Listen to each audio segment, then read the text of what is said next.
Hello students, good morning. Student, हम बात करेंगे आज फिर फंक्शन के नेक्स्ट लेक्चर में। फंक्शन के लास्ट लेक्चर में हमने बात किया था टाइप्स ऑफ फंक्शन से रिलेटेड। टाइप्स ऑफ फंक्शन में अभी तक हमने अलजेब्राइक फंक्शन के सारे पार्ट डिस्कस कर लिए हैं। स्टूडेंट, अभी हम कॉन्सेप्ट पर डिस्कस कर रहे हैं, फॉर्मूलों पर डिस्कस कर रहे हैं। उसके बाद हम क्वेश्चन पर आएंगे। क्वेश्चन पर आएंगे, बहुत इंटरेस्टिंग पार्ट होगा, लेकिन क्वेश्चन करने के लिए कॉन्सेप्ट क्लियर होना बहुत जरूरी है। मैं उस टाइप का टीचर नहीं कि आपको बड़े बड़े क्वेश्चन दिखा के डरा दूं और आपको कुछ नहीं आए। बहुत सारे टीचर ऐसा करते हैं, बहुत सारे लोग करते हैं। क्या करते हैं? वो बड़े बड़े क्वेश्चन बच्चे को सॉल्व करके दिखा दिया और ये नहीं बताया सॉल्व कैसे करते हैं। तो बच्चा बाद में फेडअप हो जाता है, उसको क्वेश्चन निकालना ही नहीं आता, फिर उसको लगता है मैथमेटिक्स उसके बस की बात नहीं। बच्चों, मैं आपको बता दूं, मैथमेटिक्स सबके बस की बात है, बस अच्छा टीचर मिलना चाहिए। अच्छा टीचर अगर मिल गया तो आपकी मैथमेटिक्स सेट हो जाएगी। तो स्टूडेंट, मैं क्या कर रहा हूं, आपको बड़े सारे क्वेश्चन पर ही एक साथ नहीं लेके जा रहा हूं। मैं पहले कॉन्सेप्ट क्लियर करूंगा और आपने देखा होगा कि मेरे जितने भी लेक्चर्स मैंने अभी तक दिए आपको, आपने अगर पूरे वीडियो देखे होंगे गारंटीड आपको क्वेश्चन समझ आया होगा। ओके बच्चों, तो आगे भी सारे चैप्टर मैं क्लियर करूंगा, सारी बात समझ आएगी आपको, एक एक बात क्लियर होगी, लेकिन लेक्चर एक सीक्वेंशियल ऑर्डर में देखना है। ओके बच्चों, और वीडियो लाइक जरूर करना है। ओके बच्चों, तो देखो आप लोग, तो आज हम बात करने जा रहे हैं ट्रांसेंडेंटल फंक्शन के पार्ट्स पर। ट्रांसेंडेंटल दो टाइप के फंक्शन मैंने आपको बताए थे, अलजेब्राइक एंड ट्रांसेंडेंटल। तो आज हम बात करने जा रहे हैं ट्रांसेंडेंटल फंक्शन के पार्ट पर। ट्रांसेंडेंटल में हम बात करें किस पर? सेवेंथ। बच्चों, ट्रांसेंडेंटल का ये फर्स्ट है, लेकिन मैं टोटल फंक्शन की बात कर रहा हूं। 6 हम डिस्कस कर चुके हैं, 7th फंक्शन पर हम बात करने जा रहे हैं, that is general exponential function. कैसा फंक्शन है स्टूडेंट? जनरल है और एक्सपोनेंशियल है। एक्सपोनेंशियल, ओके स्टूडेंट, आप देखो कह रहे हैं कि एक्सपोनेंट से यहां कुछ लेना देना है, एक्सपोनेंट की बात कर रहे हैं। तो स्टूडेंट, फंक्शन भी है और एक्सपोनेंट में है, इसका मतलब स्टूडेंट कह रहे हैं कि एक ऐसा फंक्शन जहां पर वेरिएबल कहां हो? एक्सपोनेंट में हो। वेरिएबल कहां पर है? एक्सपोनेंट में हो। बहुत इंपॉर्टेंट फंक्शन है, बार बार क्वेश्चन इस पे पूछे जाते हैं। तो बच्चों देखो, आप कह रहे हैं a function y equal to f x equal to a to the power x where a is greater than 0 and not equal to 1। Student कह रहे हैं एक्सपोनेंट पर होना ही काफी नहीं है। कह रहे हैं कि वेरिएबल का एक्सपोनेंट पर होना ही काफी नहीं है, आपको थोड़ी सी बात और ध्यान रखनी पड़ेगी कि ये जो बेस वैल्यू है, जो बेस है, वो हमेशा पॉजिटिव होना चाहिए। कैसा होना चाहिए स्टूडेंट? बेस हमेशा पॉजिटिव होना चाहिए, बेस की वैल्यू 1 नहीं हो सकती। अगर इन दोनों बातों को कोई एक्सपोनेंशियल फंक्शन ध्यान रखेगा, कह रहे हैं एक्सपोनेंट का जो वेरिएबल है, इस तरीके का कोई भी फंक्शन तभी एक्सपोनेंशियल होगा जब बेस पॉजिटिव हो और 1 नहीं हो। ओके बच्चों, तो कह रहे हैं कि it's called a general exponential function. तो स्टूडेंट, अभी मैंने आपको बता दिया कि कोई भी a to the power x के फॉर्म का फंक्शन होगा तो जनरल एक्सपोनेंशियल होगा, लेकिन कंडीशन ध्यान रखनी है कि वो जो a है, वो जो बेस वैल्यू है, वो पॉजिटिव होनी चाहिए और 1 नहीं हो सकती।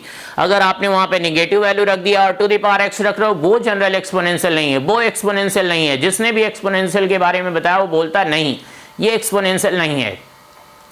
और स्टूडेंट, अगर हम वहां 0 रख दें, करंट नहीं, 0 भी नहीं रख सकते, 0 से बड़ी वैल्यू होनी चाहिए। क्या वहां पर हम 1 रख सकते? नहीं, 1 भी नहीं रख सकते। तो स्टूडेंट कह रहे हैं कि 1 भी नहीं रख सकते। For example f x equal to 2 to the power x, half to the power x, 3 to the power x, इस टाइप के जितने भी फंक्शन होंगे वो क्या होंगे प्यारे बच्चों? वो क्या होंगे? जनरल एक्सपोनेंशियल फंक्शन होगा। कैसा फंक्शन होगा? जनरल एक्सपोनेंशियल फंक्शन होगा। जनरल एक्सपोनेंशियल फंक्शन के बारे में अभी आपको पता चल गया है कि जो वेरिएबल है वो एक्सपोनेंट में होगा। ऐसे फंक्शन को ही हम जनरल एक्सपोनेंशियल फंक्शन बोलते हैं। तो बच्चों, फोकस करते हैं हम इस बात पर। इंपॉर्टेंट बात यह है, देखो आप डेफिनेशन पढ़ लेना, बात जान लेना, वो इंपॉर्टेंट नहीं। डेफिनेशन के साथ साथ कंडीशन जो है, एंट्रेंस के पॉइंट ऑफ व्यू से अगर हम बात करें तो वो कंडीशन ही एक इंपॉर्टेंट पॉइंट है। उस कंडीशन पर ही हमें थिंकिंग करनी है, वो कंडीशन ही हमें समझनी है। ओके बच्चों, तो कंडीशन है a की वैल्यू 0 से ग्रेटर होगी और ये 1 नहीं होना चाहिए। तो स्टूडेंट, अगर हम इस बात को नंबर लाइन पर प्रेजेंट करें, ये है नंबर लाइन, ये है नंबर लाइन माइनस इन्फिनिटी से लेकर के इन्फिनिटी तक, कह रहे हैं कि ये है नंबर लाइन। स्टूडेंट, अगर हम इस बात को नंबर लाइन पे प्रेजेंट करें तो क्या होगा? 0 नहीं, 0 से ग्रेटर, ठीक है, 0 से ग्रेटर की तरफ चल पड़ा, और 1 भी नहीं होना चाहिए, तो 1 पर हमने एम्प्टी सर्कल बना दिया। तो नंबर लाइन पर जैसे ही इस बात को ड्रॉ किया तो देखा कि ये जो लाइन है 2 पार्ट में डिवाइड हो गई, 0 से 1 में एक पार्ट एंड 1 से ग्रेटर दूसरा पार्ट। तो उसको हमने अलग अलग लिख लिया। स्टूडेंट आप देखो ये करें, फर्स्ट पार्ट क्या है, 0 से ग्रेटर एंड 1 से लेस, 0 से ग्रेटर एंड 1 से लेस, और ये जो पार्ट है वो क्या है, 1 से ग्रेटर है। इसका मतलब स्टूडेंट ए की वैल्यू दो पॉसिबिलिटीज हैं, 0 से ग्रेटर एंड 1 से लेस हो सकती है या 1 से ग्रेटर हो सकती है। दो इंटरवल हैं ए के लिए, 0 to 1 open interval and 1 to open interval up to infinity. Okay student, open interval 1 to infinity. Okay student, तो ए की पॉसिबिलिटी आपको क्लियर रखनी है जनरल एक्सपोनेंशियल की बात समझने के लिए। तो स्टूडेंट ये फर्स्ट पार्ट है, 0 से ग्रेटर एंड 1 से लेस। फॉर एग्जांपल दिस, आप देखो ये जो वैल्यू है 0 से 1 के इंटरवल में है ए की वैल्यू, कुछ इस तरीके का जो क्वेश्चन होगा वो इस कैटेगरी में आएगा, इस इंटरवल के फॉर्म में आएगा। तो स्टूडेंट 0 से 1 में ये एग्जांपल है। ध्यान देने की बात है स्टूडेंट का करें, अगर हम x की वैल्यू जैसे जैसे इंक्रीज करेंगे, आप देखो y की वैल्यू डिक्रीज होती जा रही है, 2 की डिग्री जो नेगेटिव है वो -1 -2 -3 होती जा रही है। करें x को जैसे जैसे इंक्रीज करेंगे y और डिक्रीज कर रहा है, तो उसी बात को स्टूडेंट आप देखो ग्राफ में हम यहाँ पर प्लॉट कर रहे हैं, x जैसे जैसे आगे की तरफ बढ़ रहा है, इंक्रीज कर रहा है, y उसी तरीके से डिक्रीज होता जा रहा है, नीचे की तरफ जा रहा है। तो इसका मतलब इस वाले पार्ट का ग्राफ कुछ ऐसा आएगा। ओके बच्चों, रफ डायग्राम हम बना रहे हैं। रफ डायग्राम में हमें नेचर देखना होता है कर्व का, कर्व कैसे कैसे रिएक्ट कर रहा है। तो स्टूडेंट इस वाले पार्ट के लिए आप देखो, जब भी 0 से 1 के इंटरवल में a की वैल्यू होगी तो ग्राफ कुछ ऐसे ही आएगा। करें जैसे जैसे हम x को इंक्रीज करेंगे y डिक्रीज करता जाएगा, तो ग्राफ कुछ ऐसे आएगा। स्टूडेंट ध्यान देने की बात है कि ये जो ग्राफ है x एक्सिस को कभी टच नहीं करेगा। क्यों? क्योंकि x की वैल्यू चाहे आप जितनी इंक्रीज या डिक्रीज कर लो, y की वैल्यू कभी भी 0 नहीं आने वाली है। तो स्टूडेंट यहां से एक इंपॉर्टेंट बात पता चल गई कि एक्सपोनेंशियल फंक्शन की वैल्यू कभी भी 0 नहीं होगी। एक्सपोनेंशियल फंक्शन की वैल्यू कभी भी 0 नहीं होगी। और ध्यान से देखने की बात है स्टूडेंट, y की वैल्यू नेगेटिव साइड में भी ग्राफ नहीं है, इसका मतलब एक्सपोनेंशियल फंक्शन की वैल्यू नेगेटिव भी कभी नहीं होगी। इनपुट पॉजिटिव नेगेटिव 0 हो सकता है, लेकिन एक्सपोनेंशियल फंक्शन में जो आउटपुट होगा वो कभी नेगेटिव नहीं होगा, कभी 0 नहीं होगा। ये बात मेरी ध्यान रखनी है। 1 से इंफिनिटी के केस में स्टूडेंट कह रहे हैं फॉर एग्जांपल y को जो 2 to the power x, इस केस में आप देखो क्या है, इस केस में क्या है बच्चों, आप देखो कह रहे हैं x की वैल्यू जैसे जैसे इंक्रीज कर रहे हैं y की वैल्यू भी इंक्रीज कर रही है। इसका मतलब x की वैल्यू जैसे जैसे इंक्रीज करेंगे y भी इंक्रीज हो रहा है। और यहां पर भी स्टूडेंट हमने ध्यान दिया कि y की वैल्यू कभी भी 0 नहीं हो रही, ना तो निगेटिव हो रही है। ओके बच्चों, दोनों ही केस में कह रहे हैं कि जो बात चली वो कॉमन है, बस ग्राफ का जो नेचर है वो थोड़ा सा चेंज हो गया है। इसमें कह रहे हैं कि डिक्रीजिंग फंक्शन बना रहा है और इसमें इंक्रीजिंग फंक्शन बना रहा है। ओके, इसमें स्ट्रिक्टली इंक्रीज कर रहा है और इसमें स्ट्रिक्टली डिक्रीज कर रहा है, इसमें धीरे धीरे नीचे जा रहा है और उसमें धीरे धीरे ऊपर जा रहा है। ओके बच्चों, तो यहां से क्लियर हो गया स्टूडेंट। कह रहे हैं आप देखो, कह रहे हैं कि इसका ग्राफ क्या है, x जैसे जैसे इंक्रीज कर रहे हैं y भी इंक्रीज कर रहा है, इसमें क्या है, x जैसे जैसे इंक्रीज कर रहे हैं y डिक्रीज कर रहा है। ये स्ट्रिक्टली डिक्रीजिंग फंक्शन का नेचर दिखा रहा है और ये स्ट्रिक्टली इंक्रीजिंग फंक्शन का नेचर प्रेजेंट कर रहा है। ओके बच्चों, लेकिन दोनों में कॉमन बात क्या आई, y की वैल्यू कभी 0 नहीं होगी। तो ये जनरल एक्सपोनेंशियल फंक्शन की कॉमन बात हो गई। a की वैल्यू कुछ भी हो उससे हमारा कोई लेना देना नहीं है। कब जब हम बात करें ग्राफ के केस में कह रहे हैं कि आप देखो स्टूडेंट, y की वैल्यू कभी 0 नहीं होगी, y कभी निगेटिव नहीं होगा। इसका मतलब जनरल एक्सपोनेंशियल फंक्शन की वैल्यू न तो कभी 0 आएगी न तो कभी निगेटिव आएगी। ओके प्यारे बच्चों, तो स्टूडेंट जनरल एक्सपोनेंशियल फंक्शन के बारे में अभी मैंने आपको बता दिया कि क्या है। A function y equal to a to the power x, a function y equal to a to the power x is called general exponential if condition लगा दी a की वैल्यू ग्रेटर देन 0 होगी या 1 नहीं होनी चाहिए। अगर ये दोनों बातें कोई general exponential function a to the power x follow करता है तभी वो जनरल एक्सपोनेंशियल होगा। और यहां से पता चल गया स्टूडेंट क्या एग्जांपल है। a को जैसे हमने नंबर लाइन पर प्लॉट किया तो a के दो पार्ट हो गए, 0 से 1 के ओपन इंटरवल में और ओपन इंटरवल 1 टू इंफिनिटी। जब इस पे हमने ग्राफ प्लॉट किया तो ग्राफ का नेचर कुछ ऐसा आ रहा है और 1 से इंफिनिटी में ग्राफ का नेचर कुछ ऐसा है। ध्यान देने की बात है स्टूडेंट, अगर हम इन दोनों का डोमेन एंड रेंज की बात करें, domain of function and range of function, तो ध्यान दो आप, मैंने आपको बताया था ग्राफ से कैसे हम डोमेन पता करते हैं। एक्स एक्सिस डोमेन की इंफॉर्मेशन देती है। तो आप ध्यान से यहां पे देखो आप बच्चों, कह रहे हैं एक्स माइनस इंफिनिटी से स्टार्ट हुआ प्लस इंफिनिटी तक, इसका मतलब domain of general exponential function always real number होगा। बच्चों मैंने आपको लास्ट लेक्चर में भी बता दिया था कि जिसका डोमेन एंड रेंज मैं फिक्स कर दूं वो बात लर्न करनी है, और जिसका चेंज होगा उसके बारे में हम बात करेंगे आगे क्वेश्चन में, क्योंकि हमारे कंटेंट में domain of function and range of function special topic है। ओके ओके बच्चों, तो डोमेन के बारे में हमने बात कर ली, दोनों ही ग्राफ से डोमेन पता चला आर रियल नंबर, लेकिन रेंज ध्यान से देखो आप स्टूडेंट, y की वैल्यू 0 से ग्रेटर है अप टू इंफिनिटी तक, 0 से ग्रेटर है अप टू इंफिनिटी तक, तो इसका मतलब 0 से infinity that means positive real numbers. क्या होगा स्टूडेंट?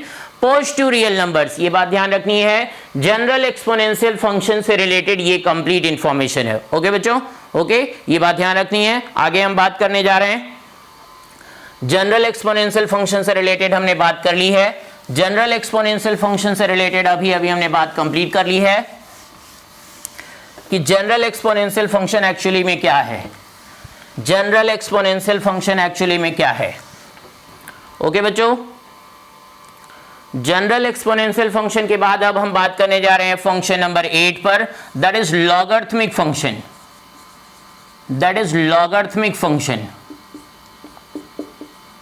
किस पर बात कर रहे हैं बच्चों? लॉगरिथमिक फंक्शन पर हम बात करने जा रहे हैं। लॉगरिथमिक फंक्शन क्या है? A function y equal to fx equal to log x at base a, log x at base a, where a is greater than 0 and a is not equal to 1 is called a logarithmic function। Student इसको हम क्या बोलेंगे? a logarithmic function। इसको हम क्या बोलेंगे? logarithmic function बोलेंगे।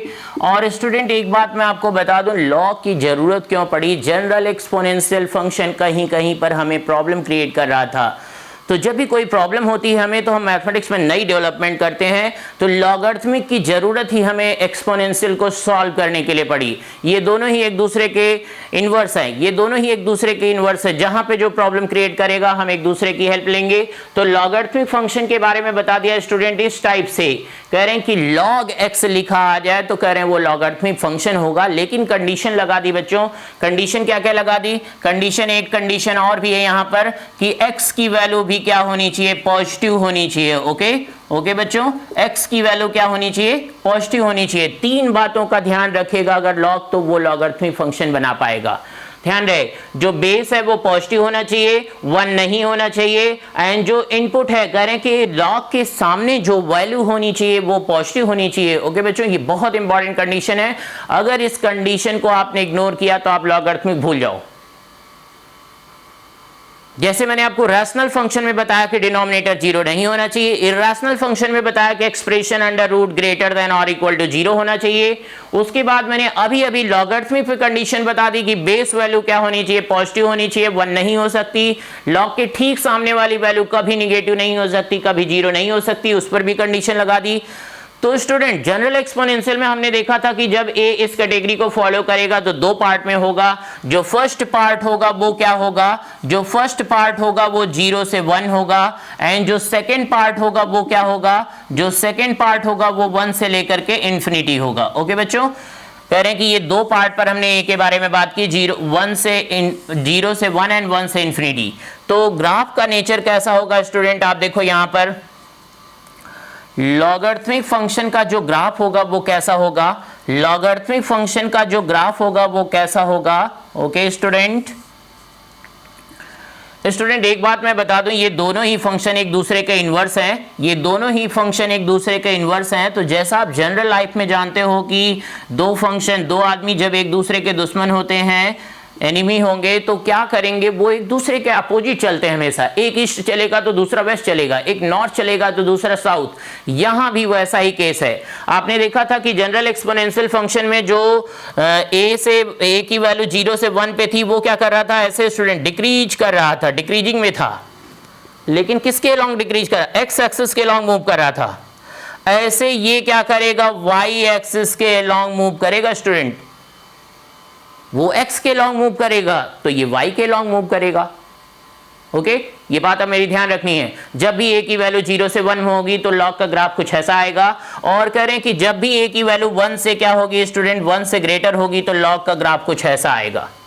Log का ग्राफ जो है वो कुछ ऐसा आएगा। ओके बच्चों, ये बात मेरी ध्यान रखनी है। तो यहां से हमने आपको ग्राफ के बारे में बता दिया कि लॉग के ग्राफ का नेचर कैसा होगा, लॉग के ग्राफ का नेचर कैसा होगा। ओके बच्चों, स्टूडेंट हम बात कर लेते हैं डोमेन एंड रेंज की। डोमेन तो हमें पहले ही पता चल गया कि x की वैल्यू पॉजिटिव होगी, और ग्राफ से भी बिल्कुल क्लियर है कि x देखो आप जीरो भी नहीं है और निगेटिव साइड में भी नहीं है, जीरो भी नहीं है x की वैल्यू और निगेटिव साइड में भी नहीं है, तो क्लियर है कि लॉग केवल पॉजिटिव के लिए डिफाइंड है, लॉग केवल पॉजिटिव के लिए डिफाइंड है। ओके, एंड रेंज की बात कर लेते हैं student. Range of this function क्या होगा, range of this function is total R minus infinity से प्लस इंफिनिटी तक। ओके बच्चों, माइनस इंफिनिटी से प्लस इंफिनिटी तक की बात कर रहे हैं, इसका मतलब रेंज क्या होगा, रेंज क्या होगा, अभी बिल्कुल क्लियर हो गया है कि रेंज क्या होगा, टोटल आर, एंड डोमेन क्या होगा, आर प्लस। ओके बच्चों, ये पूरी बात अच्छे से समझनी है। आगे हम बात करेंगे properties of logarithmic function. Logarithmic function की कुछ प्रॉपर्टीज हैं, उन्हीं की हेल्प से हम क्वेश्चन सॉल्व करेंगे।